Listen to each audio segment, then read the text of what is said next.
Hello students, welcome all of you to study at home. Today we will discuss lesson 1, the portrait of a lady from textbook Hornbill class 11 by Khushwant Singh, who was born in 1915 and died on 2014.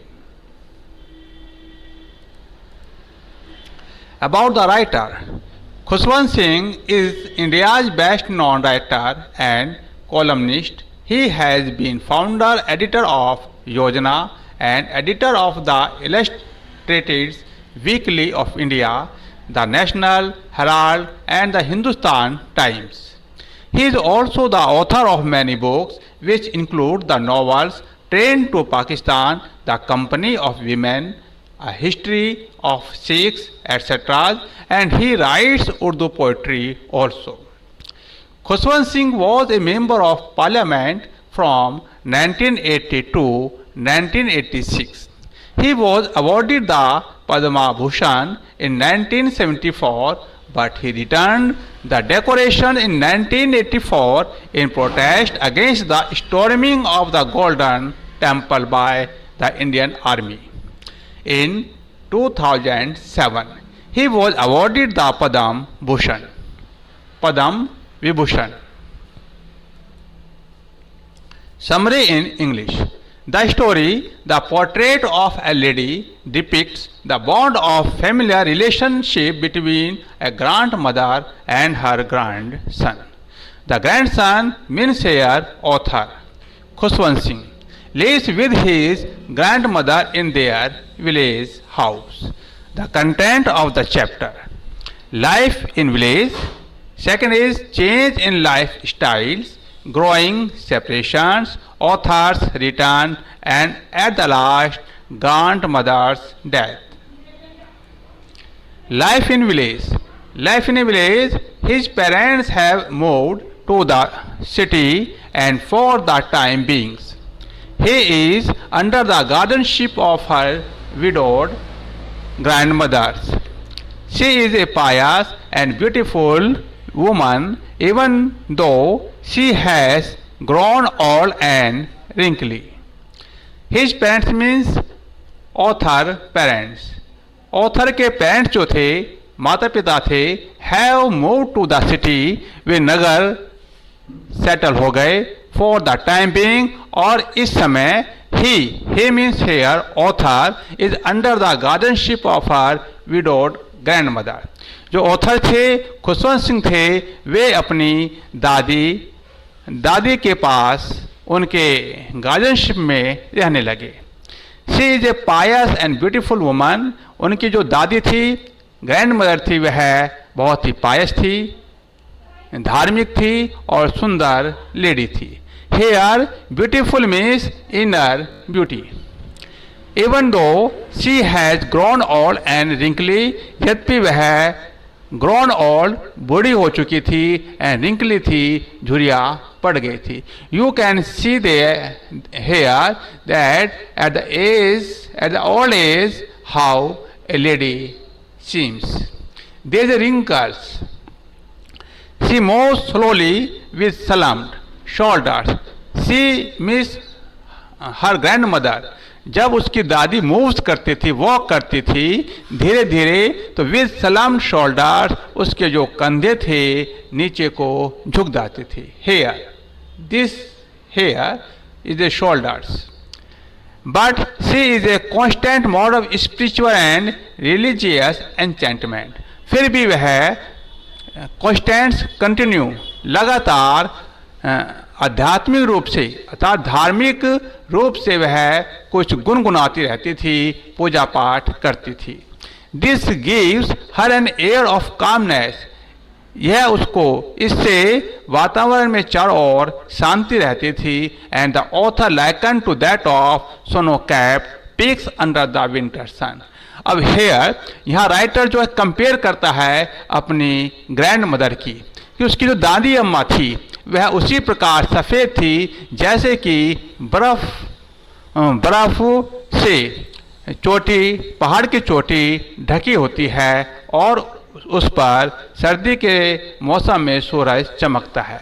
Hair mother, grandmother is a white, hair white, white cloth, and he is like a snow cap here. It is compared. The author studies in a school. Author school में अध्ययन करते थे। Attached to a temple, वह school एक temple से जुड़ा हुआ था, एक टेम्पल से बिल्कुल लगा हुआ था। So the grandmother goes with him to eat. इसलिए दादी अम्मा उस के साथ और उसमें ऑथर के साथ स्कूल या मंदिर जाती थी। And spends her time in religious devotion, और मंदिर में अपना धार्मिक कार्यों में अपना समय व्यतीत करती थी। इन द इवनिंग, शाम के समय, they both means grand mother and writer returns home, घर वापस आते थे। एंड फीड स्ट्रे डॉग, और खाना खिलाते थे गली के कुत्तों को। अलोंग विद देयर जर्नी, जब वे घर वापस आते थे। यानी कि स्कूल से घर वापस आते हुए जो डॉग्स होते हैं, जो स्ट्रे डॉग्स हैं, जो पालतू नहीं होते कुत्ते, जो सड़क के कुत्ते हैं, उनको वे खाना खिलाते थे। Change in life style, the daily routine is finally disrupted when they both are relocated to the city. उनका जो डेली रूटीन्स था, क्या रूटीन्स में से यार मंदिर से, स्कूल से घर वापस जाना, वह जो रूटीन था वह टूट गया, डिसरप्टेड हो गया। when they both are relocated to the city, जब वे दोनों नगर के अंदर सेटल हो गए। where the author's parents resides, जहाँ ऑथर के माता पिता पहले ही सेटल हो चुके थे। The setting in period in the big city bring its own set of force both the grandson and his grand mother. जब नगर के अंदर वे सेटल हो गए, बिग नगर के अंदर, बिग सिटी में सेटल हो गए, जिसके कारण ग्रैंड सन और ग्रैंड मदर दोनों एक दूसरे से दूर रहने लगे। Even though they share the same room, यद्यपि उन दोनों का कमरा एक ही था। दे ग्रो अपार्ट ग्रेजुअली, वे धीरे धीरे अलग होने लगे। The author is enrolled in an English medium school, author एक इंग्लिश मीडियम स्कूल के अंदर एडमिशन ले लेते हैं। Where he learn science and mathematics in place of religion and spirituality, जहाँ वे विज्ञान और गणित सीखते हैं आध्यात्मिकता और धार्मिकता के जगह।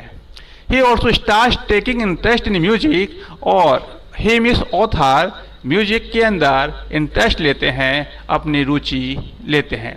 विच is a taboo for the pious grandmother, यह बात उस धार्मिक दादी माँ को बहुत बुरी लगी। She feels her time in spiritual endeavours, वह अपना पूरा समय धार्मिक या स्पिरिचुअल आध्यात्मिक चीज़ों में, आध्यात्मिक बातों में अपना समय लगाती थी। And tending to the sparrow that visit their city house, और स्पैरो को खाना खिलाती थी जो उसके नगर के घर में आती थी। Growing separations, the grandson then moves to university and is given a separate room for privacy and independence. फिर ग्रैंड सन को, ऑथर को यूनिवर्सिटी में पढ़ने के लिए भेजा गया। And is given a separate room, और उन्हें एक अलग से कमरा दिया गया। फॉर प्राइवेसी एंड इंडिपेंडेंस, उनकी प्राइवेसी के लिए और इंडिपेंडेंस के लिए। This alienates the two further, इसने उन दोनों को अलग कर दिया। Two means her grandson and grandmother. As time goes, समय बीतता चला गया। By the author decide to move abroad for higher studies, author ने डिसाइड किया कि एजुकेशन लेने के लिए, हायर स्टडीज के लिए वे अब्रॉड जाएंगे, फॉरेन कंट्री जाएंगे।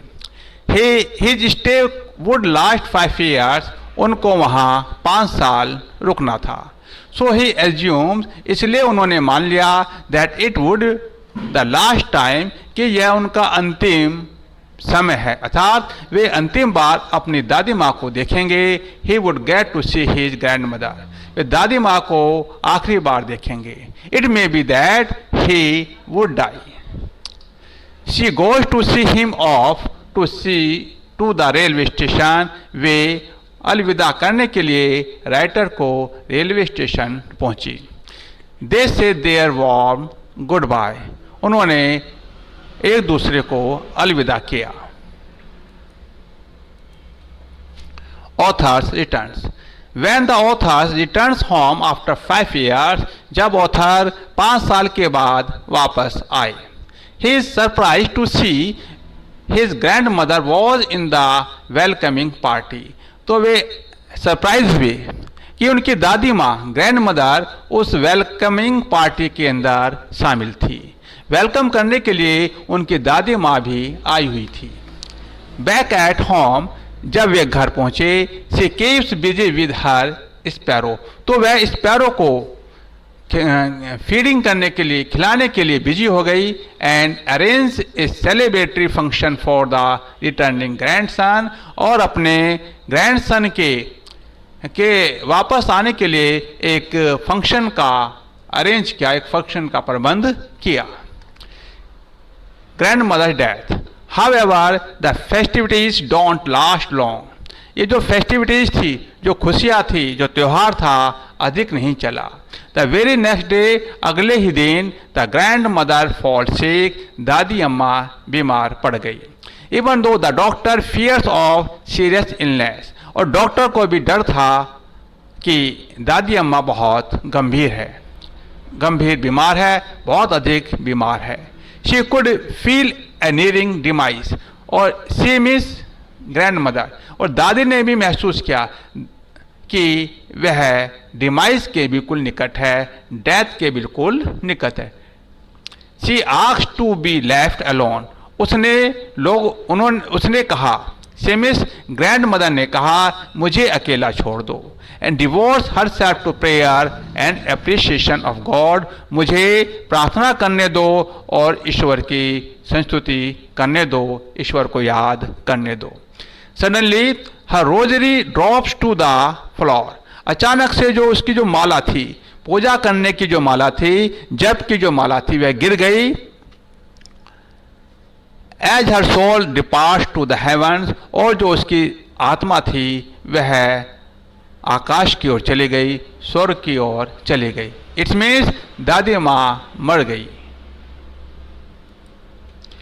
द फ्यूनरल इज अरेंज, उसका अंतिम संस्कार का प्रबंध किया गया। And has some special guest in the form of her beloved sparrow, और स्पैरो के प्यारी स्पैरो के रूप में उनके स्पेशल गेस्ट आए।